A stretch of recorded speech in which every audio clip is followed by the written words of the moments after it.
We'll be finished in just a couple minutes. All right, so we're going to continue on with our questions here.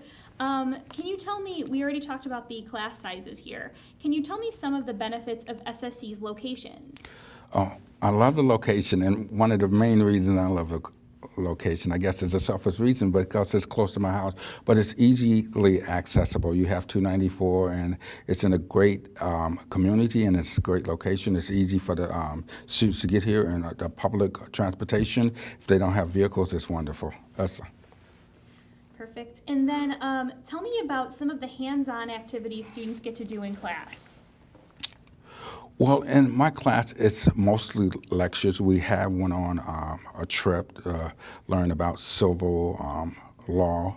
But for the most part, I try to get the classes engaged with doing different activities, like having them come to the board and explain what our organizational charter is, draw it out in groups of that nature.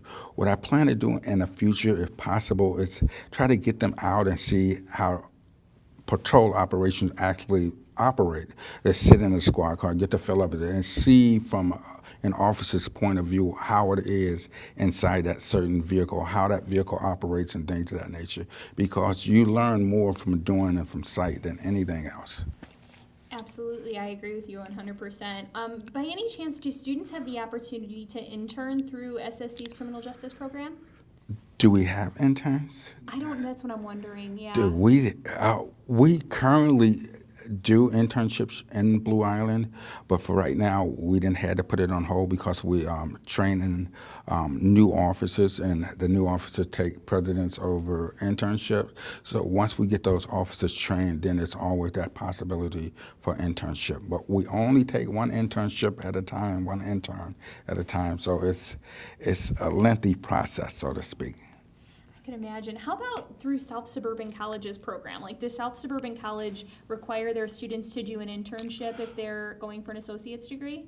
Yes, it's I think an internship, and don't quote me on this, but I think an internship is an option that you have if you could get into the internship, and it will apply towards certain classes and certain credits. That's really cool. I can imagine that. I Yes. won't quote you on that. I'll, Yes, I'll so, talk yeah. to Jason too Yes, before we decide make to sure. do something like that. I will. Let's see. Because I know it was certain students that said they came to me. It was one female, and she asked me, "Can she need to get into that internship for the school?" And I was thinking the only reason she would want to get on there to help with credits for the school. So I don't know.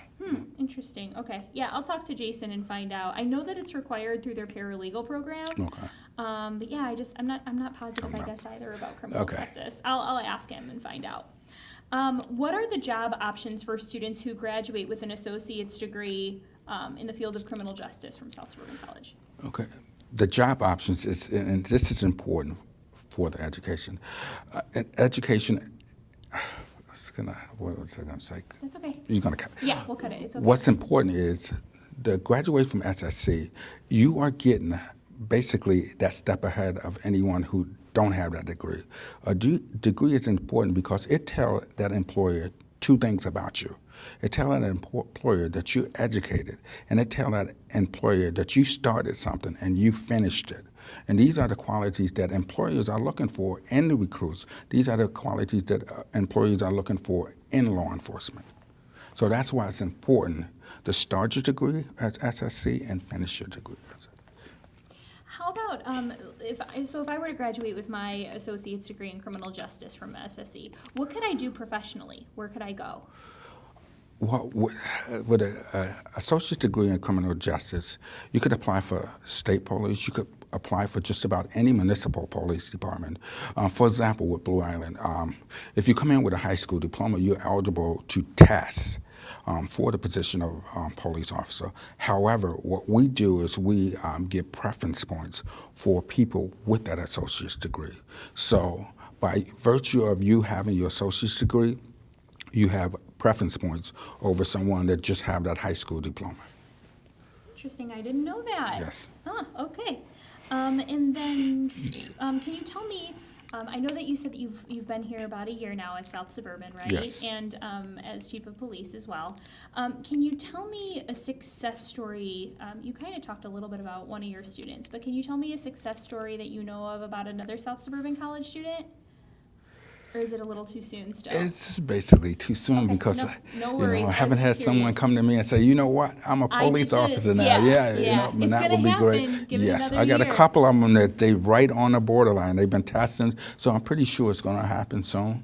Yeah, that student that you were talking about, that high school student, I wonder if you could give me like his name and contact info so I could reach out to him, because he might be good to have in this video too, to talk about the importance of starting soon. Yes, that would be good. So if you could do that, that would be awesome. Yes, I because can. I think it would be really nice to include commentary maybe from some students as well. Okay. So we'll talk about that afterwards. What are some qualities or characteristics of someone who may be a good candidate for the field of law enforcement? Well, the qualities that we're looking for in law enforcement is, of course, someone that's disciplined, well-educated, someone that's capable, not only able, but capable of doing the job. And it starts with being disciplined enough to continue your education. We're looking for someone that's, of course, crime-free, someone that's drug-free. These are all the qualities that we look for in law enforcement officers. And I know too, during this time with like all the media stuff, all that stuff going on, I know you're kind of like, you know exactly what I'm talking about, I'm sure. What would you tell to those people who may not be considering a career in law enforcement because of those things? What would you like to tell those people? Well, the first thing, when you're in law enforcement, the thing you have to remember, you're like a fish in a fishbowl. Everywhere it's going to be watching you swim. In law enforcement, you just have to make sure you swim in the right direction because people will be watching you. In other words, all I'm saying is, in law enforcement, you have to make sure that you do what's right, not what's popular. If you do what's right, you'll be totally fine. And then is there anything else you'd like to add?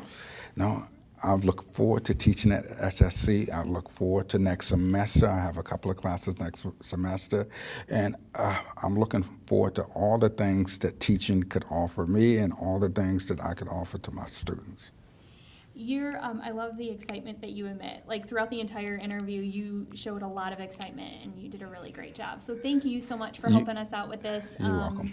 And then Eric, anything you'd like to ask? No, I think you got it all. All Okay. right. Thank you Thank so you. much. You did such a great job. Thank you. We'll get these hot